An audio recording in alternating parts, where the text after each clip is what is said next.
Thank you, Mr. Deputy Speaker. I'm standing on a question of privilege. I regret to do that, Mr. Deputy Speaker. I am raising this question of privilege today on yet another instance of public display of partisanship on the part of our Speaker following the promotion of a Liberal Party of Canada event featuring the Speaker as a featured guest, combined with very partisan, inflammatory language bashing the official opposition Conservative Party. Normally, this is where I would lay out the facts and then argue how they meet or differ from the relevant authorities and precedents which are on point. In the present instance, though, I think it's important for us to address up front the importance of raising this matter in the manner in which I'm doing so, as a question of privilege, and your authority to rule on the same. And then I will revert to the facts of the present matter and how it amounts to, in my view, a contempt of this House. In your December 5th, 2023 ruling on page 19,501 of the debates, when the House was last confronted with this Speaker's public display of partisanship, you said, quote, "If members wish to take up issue with the conduct of the Speaker, rather than raising points of order or questions of privilege, I would instead direct them to place a substantive motion on notice," end quote.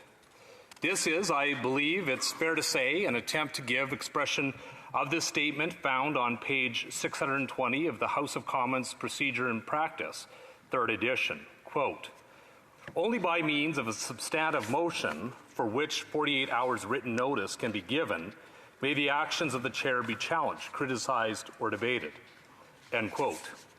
However, I would argue, Mr. Deputy Speaker, that the statements require a narrower interpretation of addressing the actions of the chair.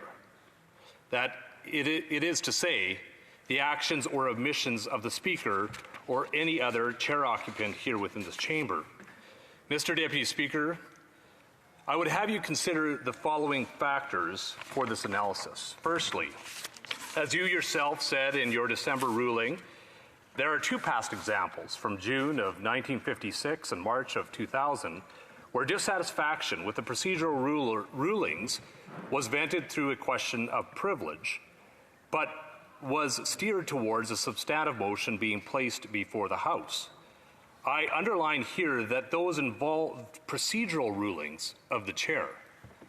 Secondly, and on the other hand, another precedent, which was referred to in the arguments before you in December, but which did not receive any treatment in your ruling, was Mr. Speaker Fraser's March 9th, 1993 ruling at page 16,685 of the debates concerning the then Deputy Speaker's appointment as chair of her party's leadership convention.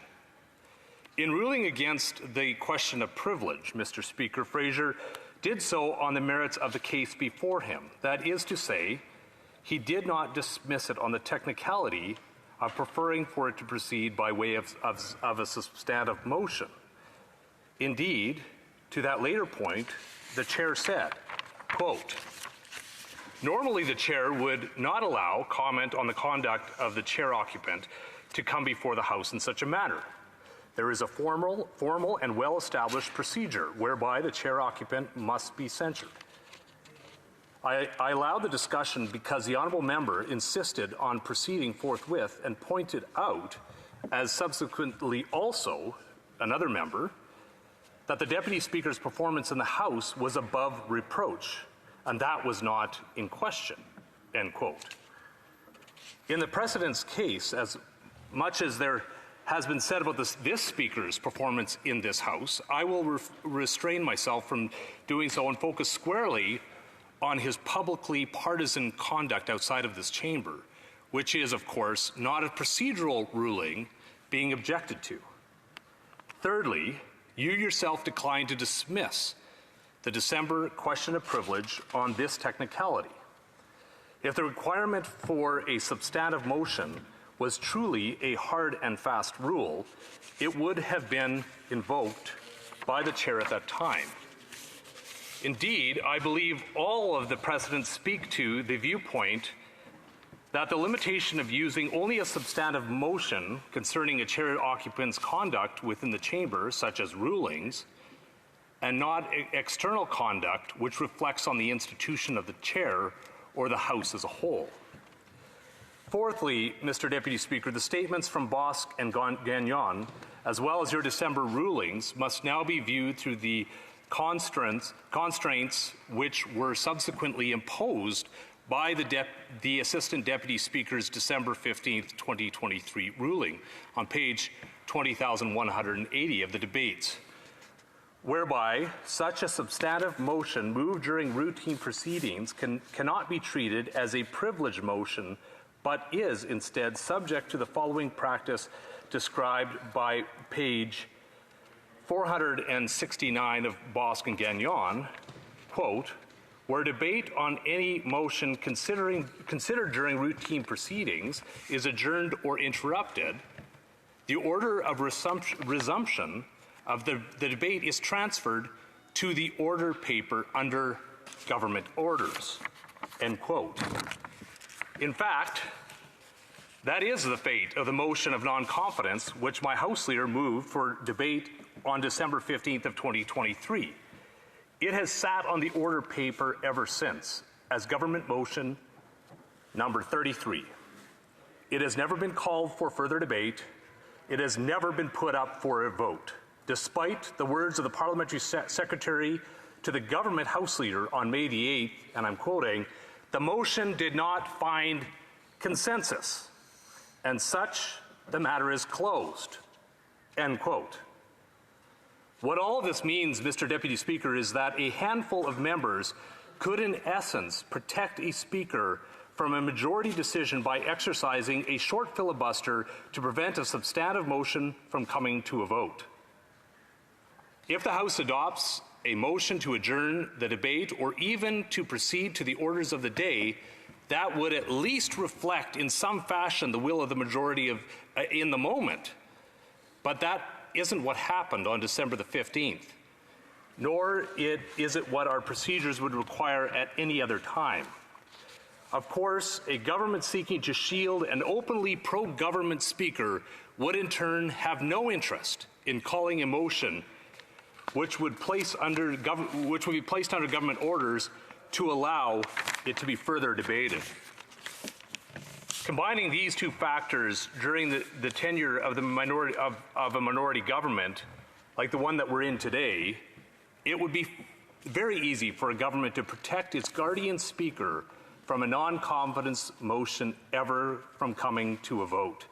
Despite the sentiments of the majority of this House, then, on the basis of little or a short speech or two, it could be dismissed as a matter of, as the Parliamentary Secretary said, quote, closed, because it, quote, did not find consensus, thereby depriving the House of the ability to purge itself of a festering controversy over its Speaker and to clear the air in either direction. That is, I would submit, the predicament that we find ourselves in today. In Canada, no one is above the law. Likewise, in this House, no one should be above the rules and the practices, and certainly not the Speaker who is called upon to enforce them. That is why, Mr. Deputy Speaker, I would urge you to interpret the requirements of censuring a Speaker by way of a substantive motion to being properly limited to procedural rulings from which objection is taken. Having addressed the matter of the receivability of my question of privilege, I will turn now to the substance of the present concern. It has come to light that the Liberal Party of Canada is advertising a quote-unquote summer evening with the Honourable and then the Speaker's proper name, end quote, scheduled to be held on the evening of June the 4th in the shadow of Parliament Hill at a location adjacent to the Gatineau bank of the Ottawa River, less than a kilometre over my right shoulder.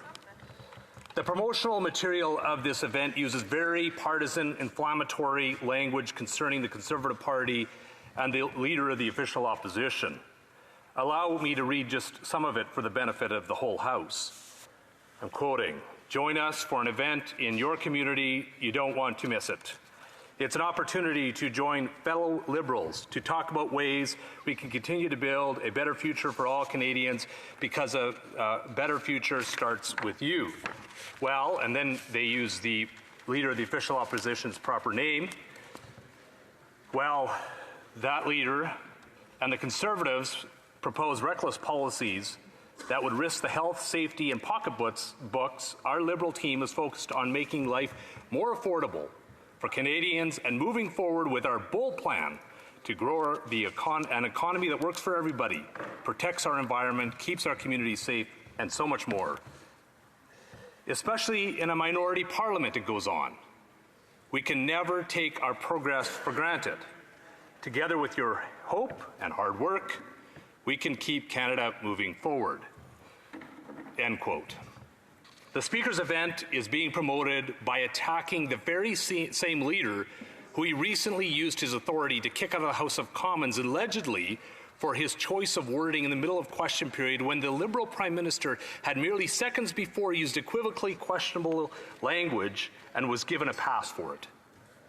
A footnote beneath the promotional rhetoric explains, quote, "Team," the Prime Minister's name, "events are posted by local volunteer teams," end quote.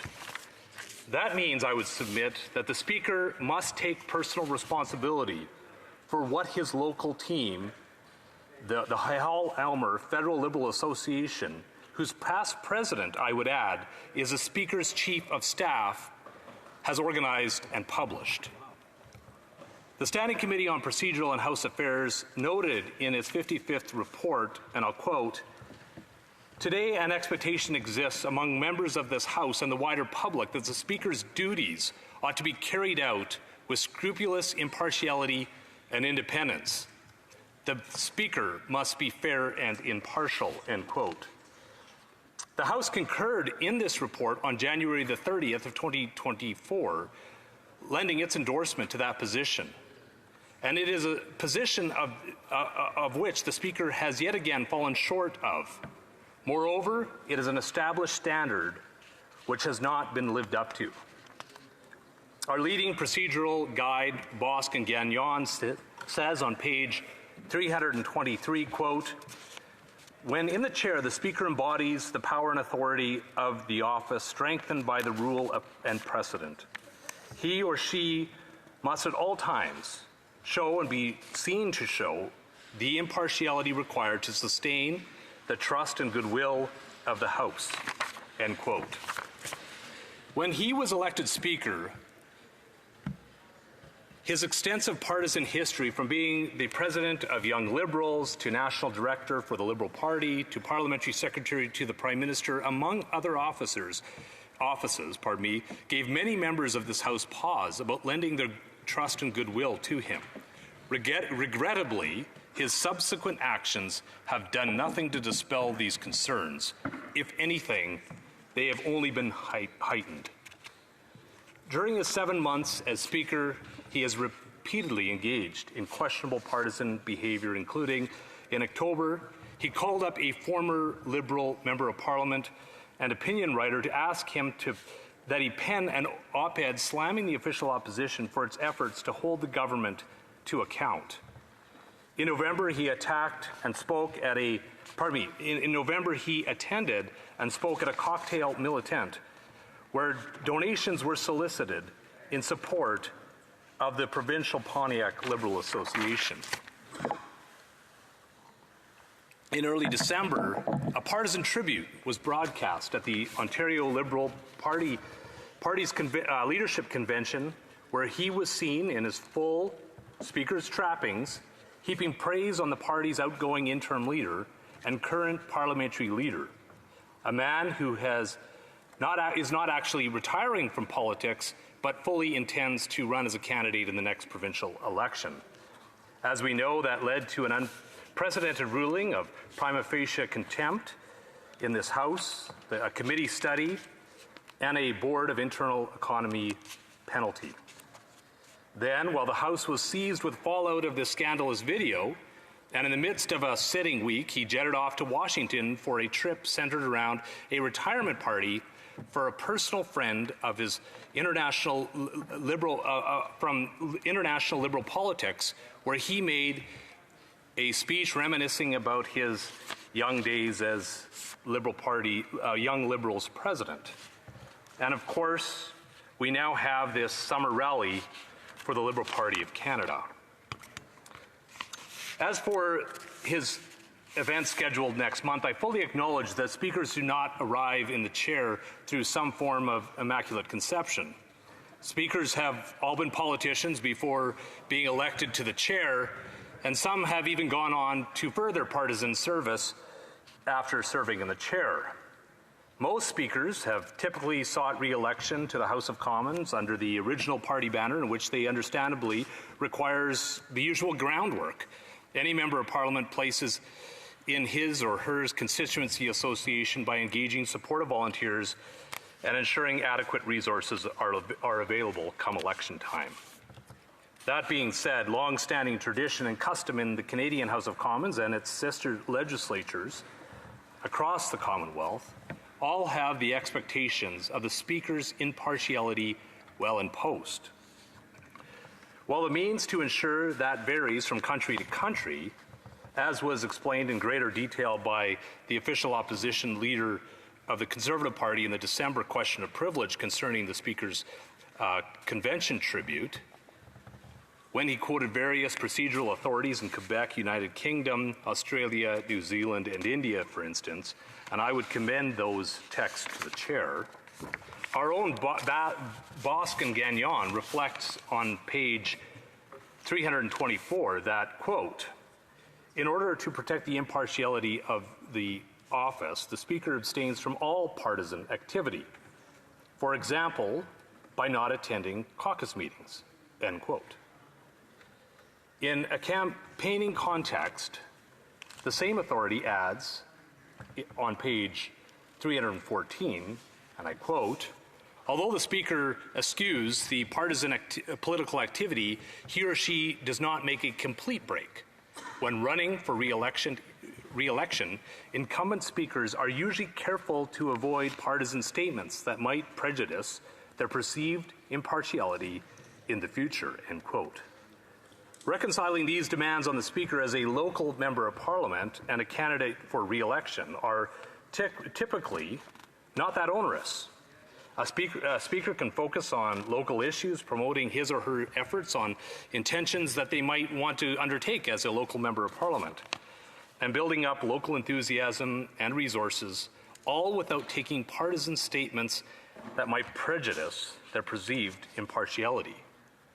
If those types of statements are considered inappropriate when Parliament is dissolved, it must be even that much more inappropriate during an actively sitting Parliament. Indeed, as my party House leaders told the House in December in respect of the video controversy, if the Speaker openly engages in partisan conduct, it opens the door to public analysis of all partisan motivations underlying his rulings. That is exactly where his habits with this month's event promotional material I quoted as an example have led us. It has simply become impossible to make any distinction now between the member for Hull Almer, who also serves as the Speaker, and the Liberal member from Hull Almer. Every ruling now given, and with hindsight, every ruling which he has ever given, will now be assumed to have been delivered with a red hint. The Speaker has failed at showing and being seen to show the impartiality required of a Speaker. In turn, he can no longer count on the trust and the goodwill of members from all corners of this House. That is not where this House ought to be. Far from it, in fact, Mr. Deputy Speaker. Following the convention tribute video scandal, the Conservative and the Bloc Québécois caucuses lost confidence in the Speaker's continuing in his office.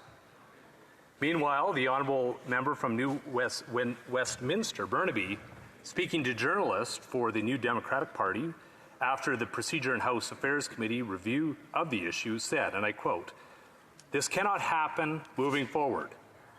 From now on, you cannot have a speaker engaged in partisan activity. And that, and I'm quoting, if there is any degradation from that in the weeks and months to come, his party would join in voting non-confidence in the Speaker. If the NDP House Leader and his party are true to their word, there would now be a majority of members representing the majority of parties in the House of Commons who have lost confidence in the Speaker. For the good of the institution of Parliament and the enduring interest of the House of Commons, I regret to say that the Speaker must go.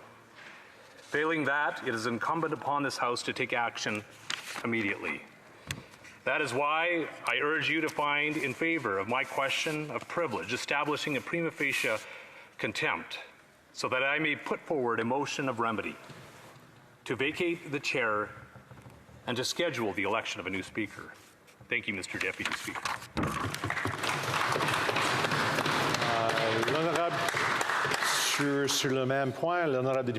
On the same point of order, the Honourable Member for La Prairie. Thank you. I have a reaction to the question of privilege. I would like to add the Bloc Québécois position. The Bloc has reflected on the fact that the Speaker of the House has put out a partisan post. It's the third time now that the Speaker of the House has shown a lack of judgment and a lack of neutrality.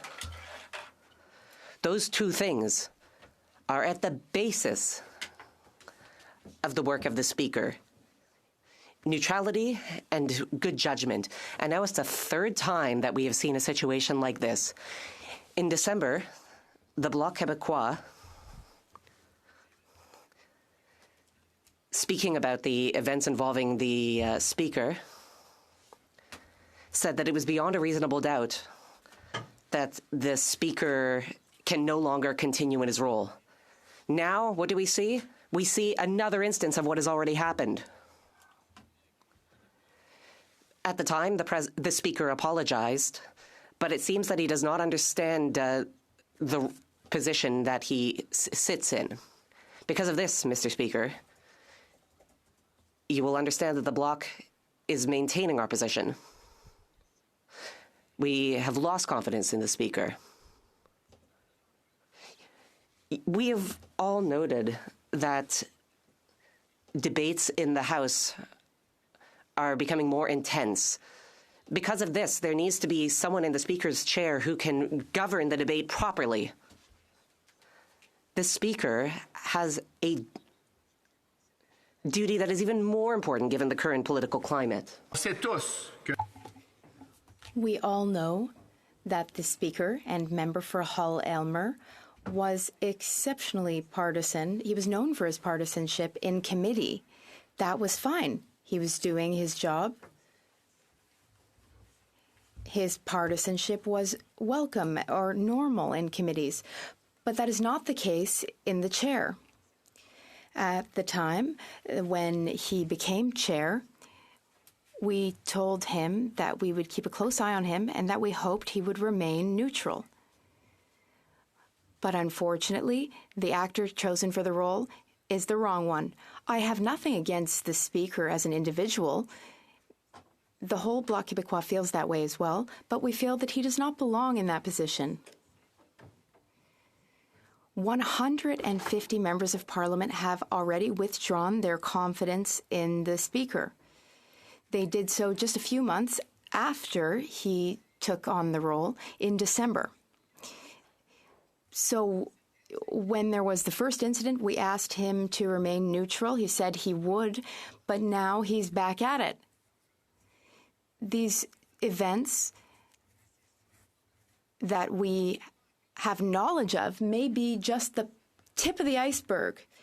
But now it's very clear that we have discovered 3 partisan incidents during his tenure as Speaker. But that's the only 3 that we're aware of. What other events are there? When we see this Speaker in the chair, we have some doubts about his actions and words when he acts as Speaker, as representative of the House of Commons. we can't help but have these doubts.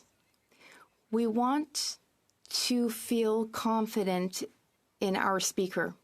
We want the Speaker of the House of Commons to wake up in the morning with great respect, the utmost respect for this place. One option would be for the House to remove this Speaker from the chair. Another option would be for this Speaker to, in dignity, resign.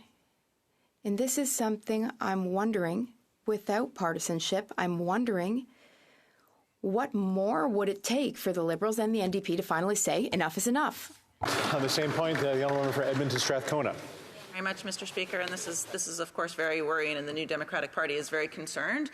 We would like to reserve the right to come back at some point in the future. As with all points of privilege, it's important for us to take the time to look at this very clearly. Thank you. Thank members for their interventions, and knowing that the decision back in December was to bring substantive motion forward. I do understand the concern brought forward here, so we will go back and look at this attentively and, of course, wait for further interventions on this as well.